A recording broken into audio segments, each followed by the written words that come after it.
Since mid-August, there have been multiple incidents at Nigerian airports where groups of Chinese nationals were deported. The Chinese individuals were separated by gender and escorted in batches by local authorities back to China. On August 21st, the spokesperson for Nigeria's anti-corruption agency reported that in collaboration with the Immigration Service, they had deported 102 foreign nationals since August 15th. Among them were 50 Chinese nationals who had committed crimes like cyberterrorism and fraud. Oyewale mentioned that authorities carried out a raid on Nigeria's largest cybercrime syndicate in Lagos, the nation's financial and economic hub. They arrested nearly 200 foreigners, including Tunisians and Chinese. The Nigerian Immigration Service, NIS, added that on August 17th, they had already deported 42 Chinese and Filipino nationals who had been arrested during last year's operations. The Economic and Financial Crimes Commission had arrested nearly 800 people in Lagos last year, among them 792 suspected cybercriminals. The building where they were arrested was identified as the headquarters of a Chinese-led criminal group. Of those arrested, at least 192 were foreign nationals, with 148 of them being Chinese citizens. The group allegedly operated cybercrime training centers, where they recruited and trained Nigerian youths in activities like romance scams and investment fraud. They would later lure victims into cryptocurrency schemes to steal money. Their main targets were Americans, Canadians, Mexicans, and Europeans. Reports mentioned that the local court had temporarily 73 properties and confiscated over 1,500 laptops from these Chinese nationals. In one of the training rooms, there were over 4,000 phones and more than 1,000 laptops spread across desks. Some computers still had open chat windows and scam message templates on the screens. The walls were covered in papers filled with communication tactics and traps for various types of victims. There were also over 3,000 SIM cards scattered around. Strangely, over 400 refrigerated boxes were also found in the room. After investigation, police discovered that these boxes were used to store the ill-gotten money from the scams. After establishing contact with victims, the scammer used pre-written scripts to build trust by sharing personal details and showing empathy. Once the victims trusted them, the scammers would create fake emergencies, like family illnesses or investment mistakes. Then they would ask for money, exploiting the victim's sympathy. The EFCC made it clear that while the masterminds behind the operation were foreigners, Chinese nationals played a significant role in the operational aspects of the scams. This crackdown is not limited to Nigeria. Interpol has also coordinated a transnational operation to combat cybercrime across Africa. On August 22nd, Interpol announced that, during Operation Serengeti 2.0, law enforcement agencies from 18 African countries and the UK collaborated between June and August. They targeted various cybercrimes, including inheritance fraud, ransomware, and business email compromises. The operation led to the arrest of over 1,200 individuals and the recovery of over $97 million in illicit gains. Among those arrested were 60 Chinese nationals involved in 25 cryptocurrency mining centers. The victims totaled nearly 88,000 people. In Angola, authorities dismantled 25 cryptocurrency mining centers, where 60 Chinese nationals were conducting illegal mining to validate blockchain transactions and produce digital currency. Police seized equipment worth over $37 million, which the Angolan government plans to repurpose to boost power supply. In Zambia, a fraudulent high-return cryptocurrency investment scheme was destroyed by police. 15 people were arrested, and over 65,000 individuals were scammed, with a total loss of $300 million. Police also seized evidence such as domain names, phone numbers, and bank accounts. During the operation, authorities also targeted a suspected human trafficking network. Additionally, in Ivory Coast, Interpol uncovered a transnational inheritance fraud case originating from Germany. Victims were tricked into paying fees for a fake inheritance, resulting in losses of around $1.6 million. Based in Lyon, France, Interpol has 196 member countries. The first Serengeti operation last year led to the arrest of over 1,000 people and the identification of 35,000 victims. China and Africa have close relations, with many African countries acting as partners in China's Belt and Road Initiative. Between 2013 and 2023, China signed contracts worth over $700 billion with African nations. Due to this partnership, Chinese fraud syndicates have also expanded into Africa. As an important partner in the Belt and Road, Nigeria, Africa's most populous and economically powerful nation, has been involved in efforts to expel Chinese fraud groups. In January, Li Yong told foreign media that China's telecom fraud industry has spread globally following the Belt and Road. It's particularly severe in Myanmar, Cambodia, the Philippines, Dubai, and Nigeria. In February, the Philippines arrested members of a Chinese fraud syndicate. On February 21, 2025, the Philippine government, through its Anti-Organized Crime Commission, the police, and the Immigration Bureau, raided a building in the Manila metropolitan area.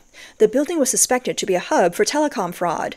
Law enforcement arrested 453 individuals, including 146 foreigners, mostly Chinese nationals. A large number of computers, phones, and SIM cards were seized. The perpetrators were involved in offshore gambling and suspicious telecom fraud activities, primarily targeting Chinese and Indian nationals. The offshore gambling industry began emerging in the Philippines in 2016. However, many companies within the gambling sector were also involved in illegal activities such as telecom fraud, money laundering, and human trafficking.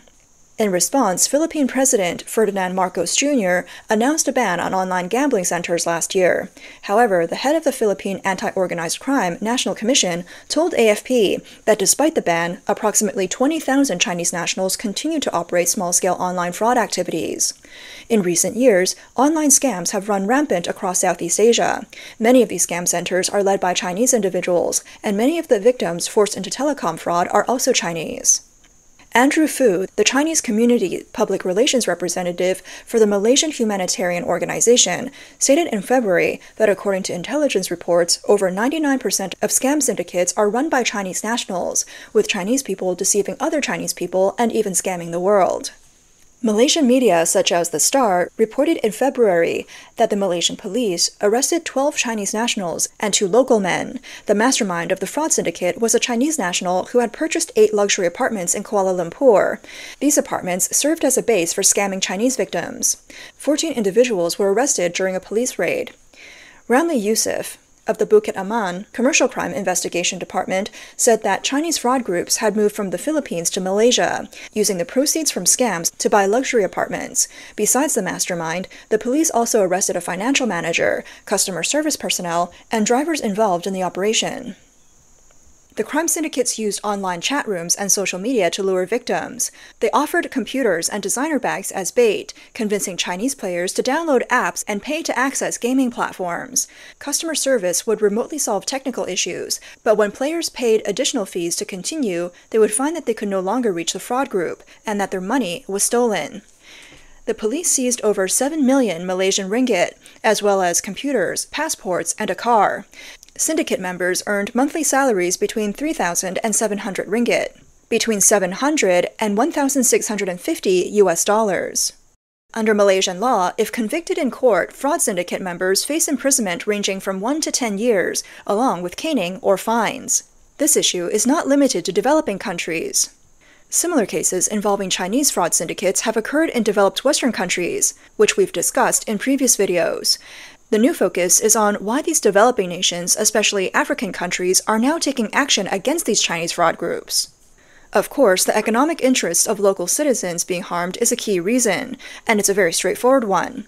It's not a new issue for citizens to be deceived by Chinese fraud groups, so why didn't African countries take action earlier? Now that they are acting, it's probably not just about protecting citizens' interests. At least part of the shift is related to these countries reevaluating China's Belt and Road Initiative and the global anti-communist wave.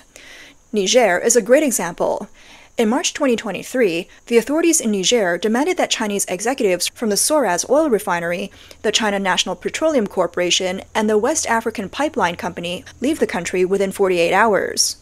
According to pro-government online activist Ibrahim Bana, these Chinese executives ignored a decree passed in August 2024 that aimed to ensure Nigerian truly benefit from the nation's wealth. He pointed out that these Chinese managers were earning salaries 3 to 4 times higher than the locals and refused to prioritize local service providers. Sahabi Umaru, the Minister of Petroleum for Niger, particularly criticized that the average salary for foreign personnel was 6 times that of Nigerian, and that accounting and financial data at the Soraz refinery were in Mandarin, managed by Chinese leadership. Radio France reported that this was the latest setback in the relationship between China and the military government of Niger, which came to power in July 2023. Previously, the regime had revoked the operating license of a Chinese-owned hotel in Niamey. In May of this year, the military government ordered the suspension of work permits for foreign employees who had been with the Soras refinery for over 4 years. This action reflects the military government's adoption of resource nationalism and economic populism. These investments include CNPC's development and extraction of the Agadem oil field and a 2,000-kilometer oil pipeline linking the southeast of the landlocked country to a port in its neighboring country, Benin. As a cornerstone of China's Belt and Road strategy in the Sahel region, this pipeline took more than 10 years to build and had an investment exceeding $5 billion. China is the second largest foreign investor in Niger, following France. Its direct investments there currently total $2.3 billion. CNPC signed a development agreement for the Agadem oil field with a democratically elected government in 2008. China also seeks to increase military sales to Niger and neighboring Burkina Faso and Mali. These three military regimes have received at least 10 batches of Chinese weapons in 2023 and 2024. Weapons were supplied by China North Industry Group, which also opened an office in Senegal in 2023, to expand its business in the Sahel region. In March 2025, the military government of Niger made significant revisions to its agreement with CNPC, demanding back taxes be paid, equal pay for local and foreign workers, increased local management positions, and that outsourced services would be given to local companies. The article notes that China has implemented strikingly similar policies in military-governed countries such as Burkina Faso, Mali, and Guinea.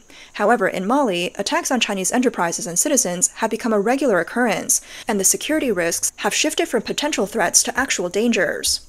According to local media reports, in the past 3 months, Chinese-operated mining sites and construction projects in Mali have been repeatedly targeted by a Muslim extremist group, JNIM. The most notable attack occurred on July 23rd, when a Chinese mining site in northern Mali's Buguni region was attacked, resulting in the kidnapping of 5 Chinese nationals.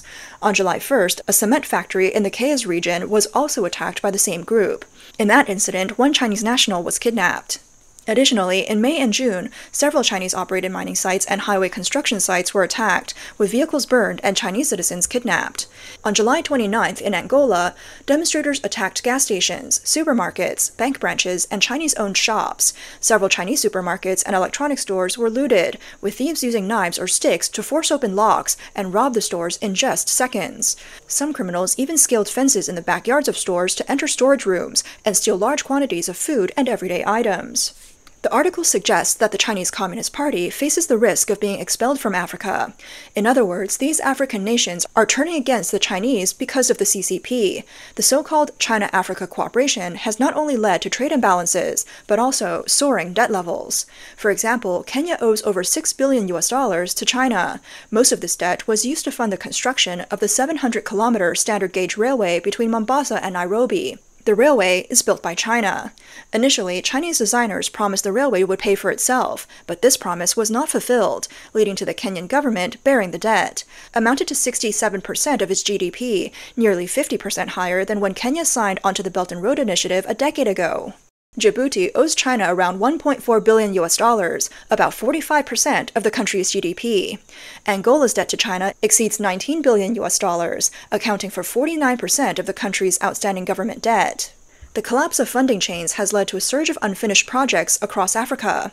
In Cameroon, there's a $450 million highway project linking the capital, Yaoundé, with the economic hub, Douala.